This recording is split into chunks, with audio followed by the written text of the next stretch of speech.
नमस्कार साथियों, मैं रिमन आप सभी के समक्ष एक बार फिर से आई हूँ और आज बात करूंगी हमारे देश का प्रधानमंत्री आदरणीय श्री नरेंद्र मोदी जी अमेरिका की धरती पर जाते हैं और वहाँ जाकर के बोलते हैं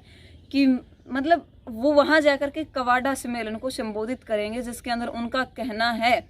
कि उन बातों पर चर्चा होगी आज दुनिया के अंदर क्या समस्याएं पैदा हो रही है और किन समस्याओं के प्रति हमें जागरूक होने की ज़रूरत है। पहली बात, चलो मान लेते हैं, थोड़ा सा उन मुद्दों पर ध्यान दिलवाना चाहूँगी थोड़ा सा। हमारे देश के प्रधानमंत्री ने जब गद्दी संभाली थी, खास करके आदरणीय नरेंद्र मोदी जी ने, तब उनका अच्छा खासा चेहरा बन करके लोगों के समक्ष आया था, सभी लोगों ने उनको एक्सेप्ट किया था। दूसरी बात, आज हम लेकर के चलते हैं अमेरिका की किसी भी न्यूज़ एजेंसी ने, अमेरिका के किसी भी मैं कहूँगी कि एक सिंगल एमएलए ने ऑफिशियली ट्वीट करके उनको ये नहीं कहा कि प्रधानमंत्री जी आपका हमारे देश में स्वागत है। प्रेसिडेंट और प्राइम मिनिस्टर तो छोड़िए, अमेरिका की धरती पर जाना और जाने के बाद भारत के इतिहास में पहली बार ऐसा हुआ है कि किसी भी देश का प्रधानमंत्री दूसरे देश में जाता है और वहाँ की मीडिया, वहाँ का प्रेसिडेंट, वहाँ का प्राइम मिनिस्टर उसको तवज्जो नहीं देता।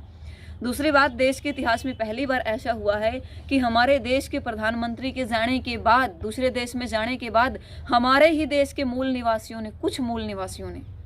उनके खिलाफ आवाज़ भी उठाई है। देश के अंदर चल रहा किसान आंदोलन उनको नहीं दिखाई देता, पूरी दुनिया की समस्याएं सुलझाने की कोशिश करते हैं। ऐसे हैं हमारे देश के प्रधानमंत्री जी। हमारे पाँव के नीचे आग जली हुई है और वो कहता देखो उस पहाड़ पर आग जल रही है।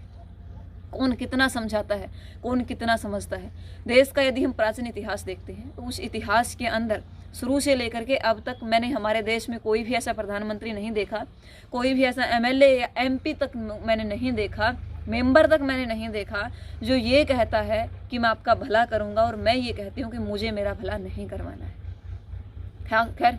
बातें बहुत होगी। प्रधानमंत्री का अमेरिकी दौरा जब वो जा रहे थे, खास करके मुबारक हो आपको कि आपने बहुत दिनों के बाद अमेरिका का ये दौरा निकाला है और कोरोना काल में शायद आप कहीं फंसा हुआ सा महसूस कर रहे थे। आपने जब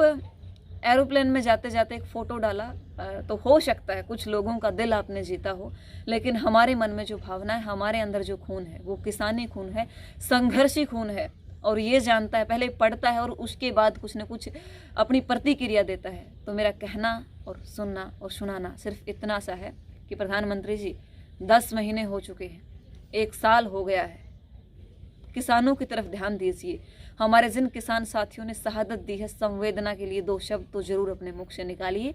वरना वो दिन दूर नहीं है जब ना आपके पास प्रधानमंत्री की कुर्सी रहेगी, ना आपके पास वो कलम रहेगी जिस कलम से आपने हस्ताक्षर किए हैं उन 3 काले कानूनों के ऊपर, जिसके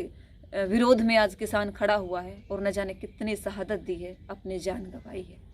1 मिनट जरा सोचिए उनकी खातिर जो पूरी दुनिया का पेट भरता है और अन्नदाता कहलाता है। नमस्कार।